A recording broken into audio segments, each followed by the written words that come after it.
Millions of people believed they had just witnessed the sweetest moment ever shown on live television. By the end of the night, they would realize they had witnessed something far more powerful. It happened so quickly that most people almost missed it. A celebrated actress slowly leaned toward the world's biggest pop superstar. She closed her eyes.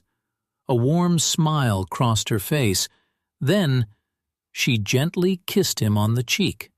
The audience erupted. Thunderous applause echoed through the television studio. People whistled. They laughed. Several guests rose from their seats. The camera operators immediately zoomed closer. The director excitedly shouted inside his headset, "Stay on him!" Everyone expected the same reaction, a shy smile, a playful laugh, perhaps even a kiss in return. Instead, the smile disappeared from the singer's face, almost instantly. His shoulders became rigid. His fingers tightened around the armrest of his chair. His breathing slowed. His eyes drifted away from the audience, toward somewhere only he could see. For several long seconds, he didn't blink, he didn't smile, he didn't move. The applause slowly faded. One by one, people stopped clapping. The musicians behind the stage quietly lowered their instruments. Even the television crew sensed something had changed. The room grew strangely silent, not because anyone had asked for silence, because everyone felt it. Something invisible had entered the room. The actress noticed first. She gently pulled back. Her smile faded. She whispered, "I'm sorry." The singer didn't answer. His eyes had already begun to fill with tears. Nobody understood why. The television host glanced nervously toward the control booth. The producers looked at one another through the studio glass. Nobody had prepared for this. The evening had started like every other celebrity interview. Bright lights, laughter, music, jokes. Children sitting in the front row holding handmade drawings, fans waving posters.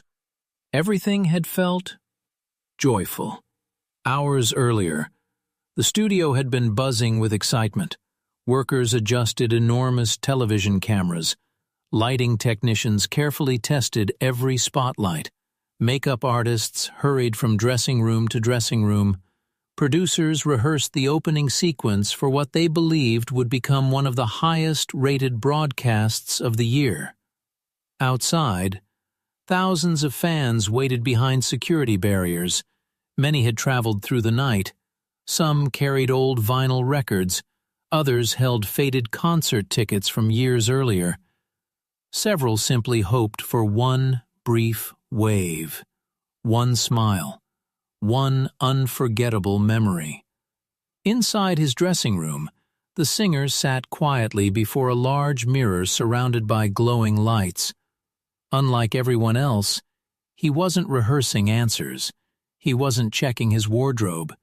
He simply stared at an old photograph resting beside a small bouquet of white flowers. The photograph showed a much younger version of himself standing beside his mother. She was laughing. One hand rested gently on his shoulder. The picture had become worn around the edges after years of being carried from city to city. An assistant softly knocked on the door. "We're almost ready." The singer smiled politely. "I'll be there in a moment." After the assistant left, he picked up the photograph. His thumb slowly brushed away a tiny speck of dust. "You always believed in me," he whispered, "even before anyone else did." The room fell silent again. A few moments later, the stage manager opened the door. "They're introducing you." The singer carefully placed the photograph back on the table, straightened his jacket, looked into the mirror one final time, then smiled. It was the same smile millions of people recognized around the world, warm, gentle, almost magical. No one watching television would ever imagine how much effort it sometimes took to wear it. The audience exploded with excitement the moment he stepped onto the stage. Children screamed his name. Parents applauded. The house band welcomed him with an energetic melody. The host embraced him warmly. The interview began exactly as everyone expected. Funny stories, childhood memories, questions about music, questions about touring. The actress sitting beside him laughed often. She spoke about his generosity, his kindness, the quiet way he treated every person with respect. The audience loved every second. The superstar seemed almost embarrassed by the praise. He lowered his eyes, smiled modestly, changed the subject whenever compliments became too personal. The host noticed. "So," he said with a grin, "you're one of the most admired people in the world." The audience applauded. The singer laughed softly. "I don't know about that." The actress smiled. "I do." She turned toward him. "If someone spent their whole life making millions of strangers smile—" She paused. "How do you even thank them?" The audience chuckled. The host shrugged playfully. "I suppose that's a difficult question." The actress didn't answer. Instead, she slowly leaned closer. The audience immediately sensed something was happening. Camera operators zoomed in. People smiled. Several began clapping before anything had even happened. The singer looked surprised. She gently kissed him on the cheek. The audience erupted. Applause filled every corner of the studio. The host laughed. The musicians applauded. Camera flashes exploded like tiny stars. For one beautiful heartbeat. It looked like the perfect television moment. Then, everything changed. The applause slowly faded. One pair of hands stopped clapping. Then another. Then another. Within moments, the entire studio had fallen into an uncomfortable silence. The actress slowly leaned back. Only now did she notice the change in the singer's face. His smile was gone. His eyes remained fixed on the floor. His breathing had become slow and uneven. The host's cheerful expression disappeared. He leaned forward in his chair. "Are you all right?" No answer. The audience exchanged nervous glances. The television director inside the control room quietly lowered his headset. Nobody dared call for a commercial break. Every instinct told him something real was happening. The singer slowly raised one trembling hand, not to wipe away the tears, only to steady himself. His fingers shook almost uncontrollably. The actress reached toward him, then stopped, unsure whether touching him would help or make everything harder. The silence stretched longer. It no longer felt awkward. It felt sacred. Finally, the singer took one deep breath. When he spoke, his voice was barely louder than a whisper. "Sometimes, the smallest act of kindness can open the oldest memories." Nobody interrupted him. "I wasn't expecting that." He gently touched the place on his cheek where she had kissed him. "For just 1 second, I forgot where I was. I forgot about the cameras. I forgot about the audience." A tear rolled slowly down his face. "I remembered home." The audience remained perfectly still. The actress's eyes filled with tears. "I'm so sorry," she whispered again. The singer slowly shook his head. "No. You gave me a beautiful memory." He paused, then looked somewhere beyond the bright studio lights. "When I was a little boy, I believed my mother could fix anything. If I was frightened, she knew. If I was discouraged, she always found the right words. If I dreamed too big, she told me to dream even bigger. His voice began to tremble. I spent my whole life chasing applause. He smiled sadly. I thought success would be the greatest reward. But the older I became, the more I realized success never replaces the people who first believed in you.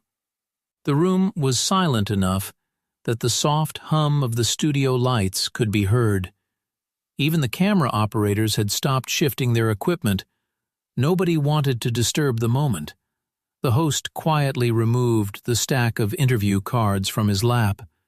Every prepared question suddenly felt meaningless. The singer continued, I've stood on stages filled with thousands of people. I've heard crowds louder than thunder. I've received awards, standing ovations, more praise than I ever imagined. He slowly looked around the studio. But every time someone shows genuine kindness, my first thought is always the same. He smiled through tears. I wish I could share this moment with the people who first taught me how to love. The actress could no longer hold back her emotions. She gently reached for his hand. This time, he accepted it. There was no embarrassment, no discomfort, only gratitude. The audience watched quietly. Many were wiping tears from their own faces. Near the front row, an elderly woman reached into her purse and removed a faded family photograph. She stared at it silently. Beside her, a young man quietly placed his arm around his father. Neither of them spoke. They didn't need to. The singer looked across the audience. I think we spend too much time waiting to tell people what they mean to us. We believe there will always be another birthday, another visit, another phone call. He slowly shook his head. But life doesn't always make those promises. Several people in the audience quietly lowered their heads. His words no longer sounded like an interview. They sounded like a conversation every heart understood. The host's voice cracked as he finally spoke. I don't think anyone here expected tonight to become this. The singer smiled gently. Neither did I. He looked once more toward the actress. Thank you. She squeezed his hand softly. For what? He glanced around the silent studio. For reminding me that kindness is still the most beautiful language in the world. No one applauded. Not because they weren't moved, because the silence itself had become the most respectful response imaginable. Some moments were simply too meaningful to interrupt. No one moved. No one reached for a script. No one looked toward the countdown monitor hanging above the cameras. Inside the control room, the executive producer quietly removed his headset. Keep rolling, he whispered. Don't cut. For the first time that evening, nobody was thinking about television ratings. Nobody was thinking about advertisements. Nobody was thinking about tomorrow's headlines. They were witnessing something far more valuable, a human heart, completely unguarded. The singer slowly released the actress's hand. He stood from his chair, not because anyone had asked him to, because remaining seated suddenly felt impossible. He walked toward the very front of the stage. The audience instinctively made room for silence. His footsteps echoed softly across the polished floor. One, then another, until he stood beneath a single white spotlight. The rest of the studio faded into darkness. He looked across the hundreds of faces staring back at him. Some were smiling through tears. Others held tissues against their eyes. Parents quietly embraced their children. Several members of the production crew had completely forgotten they were working. The singer took a deep breath. When I first started performing, he said quietly, I believed people only came to hear songs. A faint smile appeared. I was wrong. They came because they wanted to feel something. He paused. And the truth is, so did I. The audience listened without making a sound. There were nights when I walked onto enormous stages. Everyone believed I had everything. The lights, the applause, the success. But when the music stopped, and I walked back to an empty room, I discovered something. He looked toward the ceiling. Loneliness can exist even inside the loudest applause. The words settled over the studio like falling snow. Slowly, gently, impossible to ignore. The actress quietly covered her mouth. The host lowered his eyes. The singer smiled sadly. Fame teaches you many things. It teaches you how to wave, how to smile, how to hide exhaustion, how to pretend you're stronger than you really are. He looked around the room again. But kindness teaches you how to heal. His eyes drifted toward a little girl sitting in the front row. She couldn't have been older than 10. She held a small handmade drawing folded carefully in her lap. The singer walked toward her. He knelt so they were at the same height. The little girl looked nervous. He smiled warmly. "Did you draw that?" She nodded shyly. "I hoped I could give it to you." He unfolded the picture carefully. It showed a stage, bright lights, a crowd, and in the center, a smiling performer holding hands with people instead of standing alone. The singer stared at the drawing for several seconds, then he smiled through fresh tears. "You know, I think you understand something that took me many years to learn." The little girl tilted her head. "The people beside you," he said softly, "are always more important than the people applauding you." The audience quietly wiped away more tears. He hugged the little girl gently, not for the cameras, not for the audience, simply because it felt right. When he stood again, he held the drawing against his chest. "I've received expensive gifts. Gold records, beautiful trophies. But tonight, this may become my favorite." Soft laughter echoed through the studio. Not loud laughter, the kind that comes through tears. The band leader quietly looked toward the musicians. Without speaking, he raised one hand. A pianist gently rested his fingers on the keys. A simple melody floated through the room.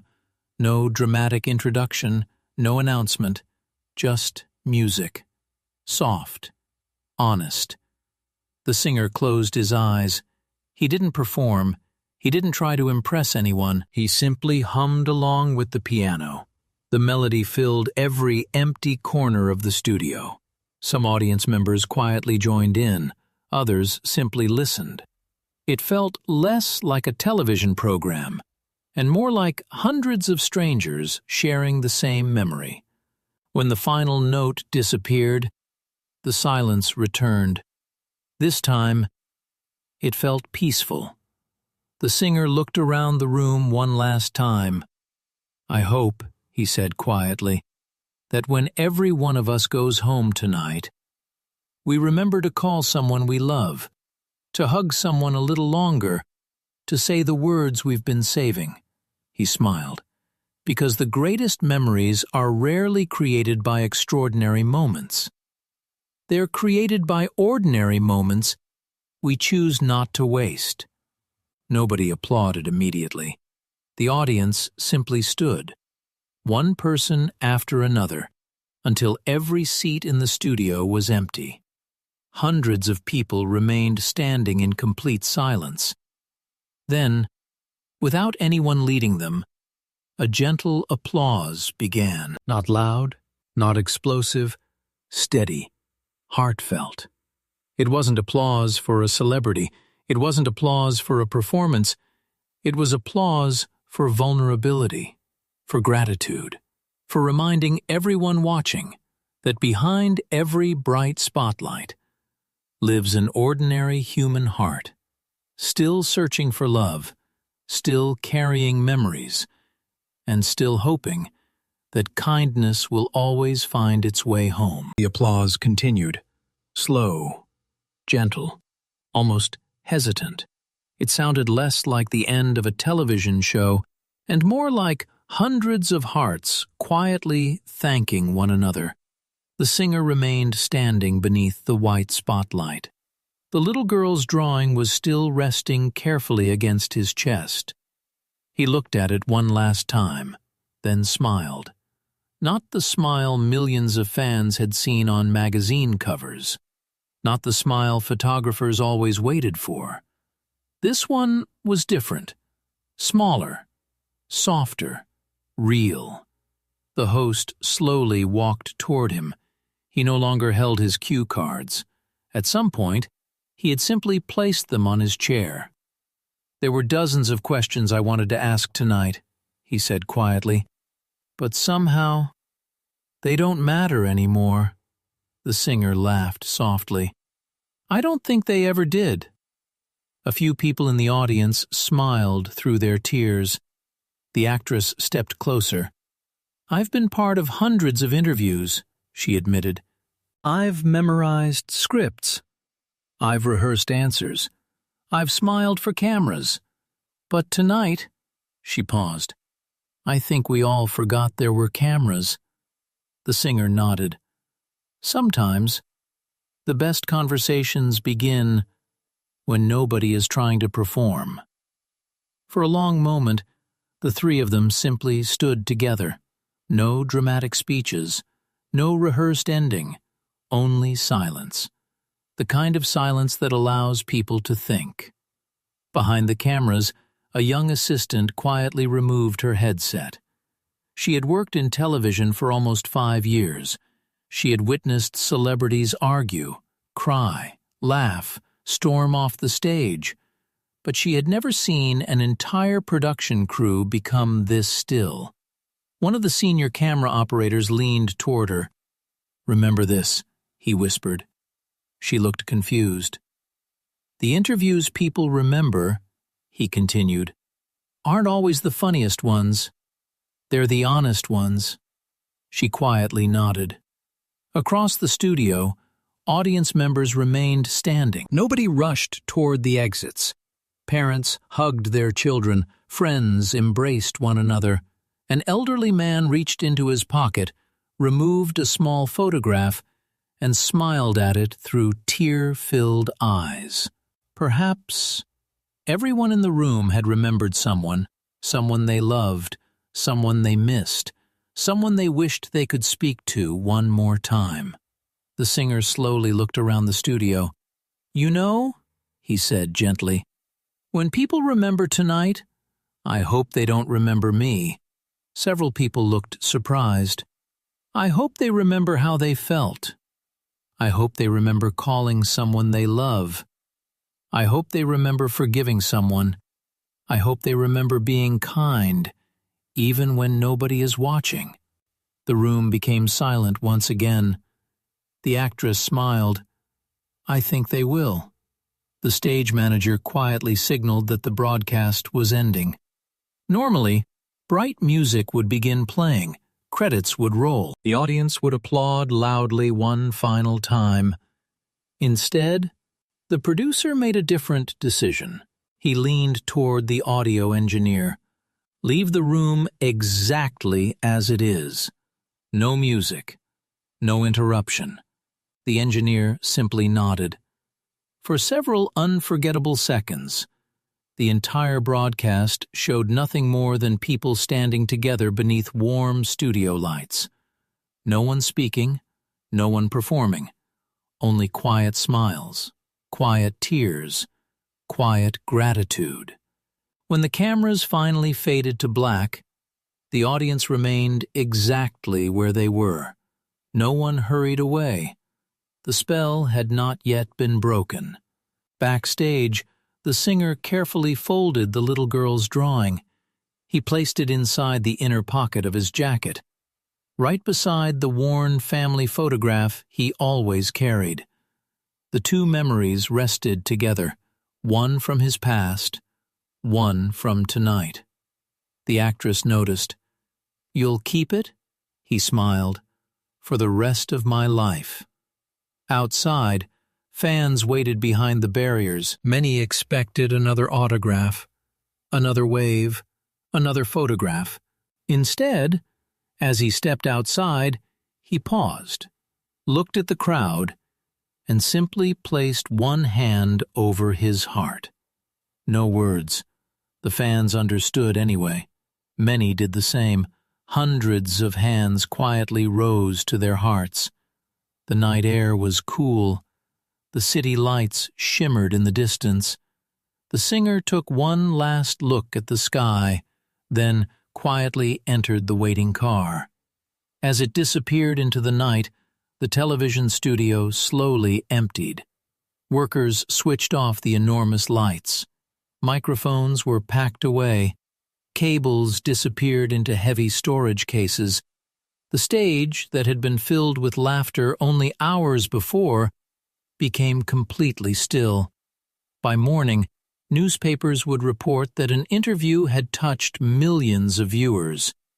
Television critics would praise its sincerity. Families would replay the recording together, not because of celebrity, not because of glamour, but because, for a few precious moments, the bright lights of fame gave way to something far more powerful: human vulnerability. Years later, people would struggle to remember the questions that had been asked. They would forget what color the chairs had been. They would forget the decorations, the advertisements, even the order of the conversation. But they would never forget one simple truth that quietly echoed through that studio. Behind every famous face, there is a human heart. Behind every standing ovation, there is someone who still carries memories, someone who still misses people they love, someone who still hopes that kindness will outlive applause. And perhaps that is the only legacy truly worth leaving behind.